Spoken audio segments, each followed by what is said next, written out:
मैं Rajni Kumari JL camp महिला मोर्चा केंद्रीय महासचिव हूँ।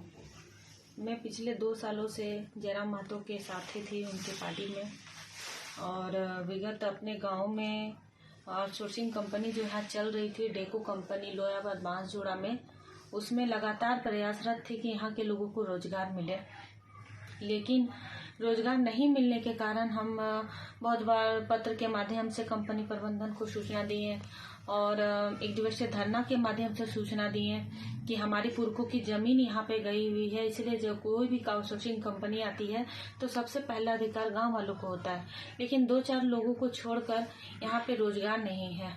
जब भी हम उनको बोलते हैं कि यहाँ पे रोजगार नहीं है तो 99 लोगों का लिस्ट यहाँ पे दिखा दिया जाता है। लिस्ट सिर्फ बोला जाता है कि 99 लोग यहाँ से काम कर रहे हैं, बाकी यहाँ पे 99 लड़का है भी नहीं जो लिस्ट दिखाते हैं।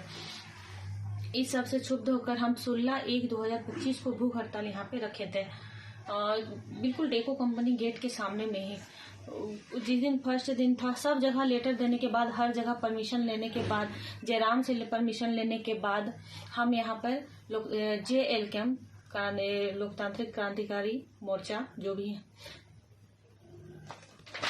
हाँ, बैनर तले हम यहाँ पे भूख हड़ताल किए थे। तो 16 तारीख को शाम को एक लेटर जारी होता है जो जिलाध्यक्ष हमारे उसके द्वारा आता है फोन पे कि आपका जो ये धरना भूख हड़ताल है वो कहीं से उचित नहीं है, इसमें आपराधिक तत्व शामिल है, इस वजह से हम इसको स्थगित करते हैं।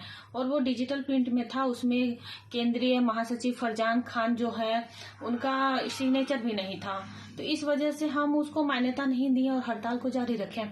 फिर रात को मेरा फरजान से बात हुआ, बहुत बहसा बहसी हुई। हम बोले कि आप हमसे पूछे भी नहीं और इसको आप लेटर जारी कर दिए कि स्थगित कर रहे हैं, क्या कारण है? नहीं कारण, आप बिना जांच किए हुए क्यों लेटर जारी किए? तो बोले नहीं, मेरा ऊपर से आदेश था। हम लोग कौन दिया था आदेश? तो बोलता है ऊपर से आदेश था। हम लोग ठीक है, इसको आप वापस लीजिए। तो बोला ठीक है, हम वापस लेते हैं, आप इसको जारी रखें।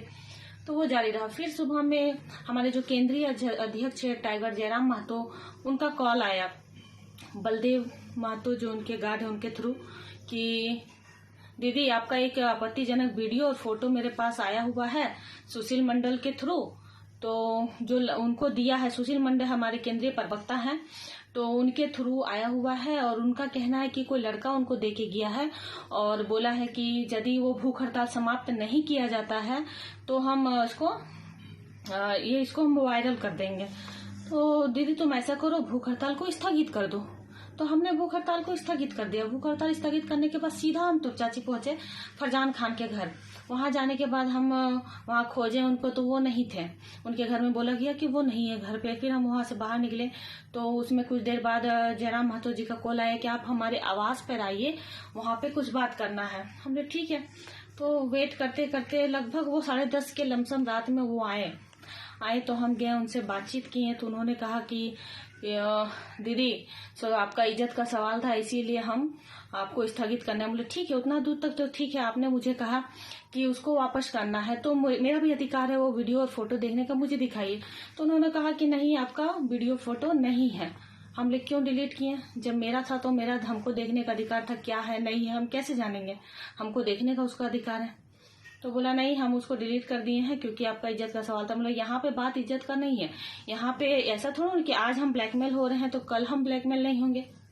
मेरे साथ और भी सारी महिलाएं हैं जो घर से बाहर निकलती हैं और लड़ती हैं, तो हम यदि आज बैक चले जाते हैं बदनामी के डर से तो वो भी कभी बाहर नहीं निकल पाएंगी। तो इसके लिए तो जयराम बोला ठीक है, हम हर संभव प्रयास करेंगे। हम लोग ठीक है। तो जब हम सीढ़ी से उतर रहे थे तो वही फरजान खान और वही सुशील मंडल, फरजान खान जो हमारे केंद्रीय महासचिव हैं वो पार्टी के और प्रधान महासचिव है, और ये सुशील मंडल जो केंद्रीय प्रवक्ता है वो सीढ़ी पे आकर हमको बोलते हैं बिल्कुल पास में ही कि देखो, मोबाइल पे वो फोटो दिखाते हैं हमको। मेरा आपत्तिजनक फोटो था उसमें, वो ज्यादा हमको समझ में भी नहीं आया। वो बोले कि ये फोटो देखो, इस तरह नहीं की है तो फिर हम इसको फिर से वायरल कर देंगे। तो वहाँ कुछ नहीं बोल पाए, सीधा निकले वहां से, सीधा घर आ गए।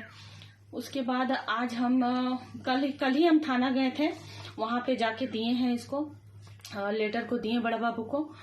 लेकिन अभी एफआईआर दर्ज नहीं हुआ। अभी हम फिर से थाना जा रहे हैं एफआईआर दर्ज करने के लिए। हम आप लोगों के माध्यम से न्याय चाहते हैं कि आज हम यदि इस पे चुप रहे, शर्म के मारे, लाज के मारे यदि हम इसमें चुप रहेंगे तो फिर हमको आगे चल के इसके लिए हमको ब्लैकमेल किया जाएगा। और हमको पूर्ण आशंका है कि मेरा भूख हड़ताल तोड़ाने में एड़ी से चोटी जोड़ ये लोग लगाया हुआ था, कंपनी प्रबंधन से लेकर यहाँ के लोगों से लेकर, क्योंकि वो नहीं चाहते थे कि यहाँ के लोगों को गाँव में काम मिले। यहाँ के जो और एक लड़के हैं, महफूज आलम पार्टी के ही हैं, एक सद्दाम है मोहल्लेडी के, वो भी केंद्रीय महामंत्री है। उन लोगों पे भी हमको पूर्ण आशंका है कि उन लोगों के मोबाइल पे भी मेरा वीडियो और फोटो है, क्योंकि वो लोग भी नहीं चाहते थे कि मेरा जो हड़ताल है वो सक्सेस हो। तो क्यों नहीं चाहते थे, इसका जब तक हमको जाना है कि उन लोगों को इतना घटिया काम करना पड़ा। क्या ऐसी बात थी? क्या कोई पैसे का डील हुआ था कंपनी की तरफ से? क्या कुछ डील हुआ था कि वो लोग मेरे चरित्र तक पहुंच गए? इस जड़ तक हमको पहुंचना है और मैं चाहती हूं कि पूरा प्रशासन मोरे पूरी तरह से सहयोग करे। मीडिया भाई बंधु आप लोग भी पूरा तरह से सहयोग करिए इसके जड़ तक जाने के लिए। आज मैं पीछे हटूंगी तो कभी सर उठा के नहीं देख सकूंगी। धन्यवाद।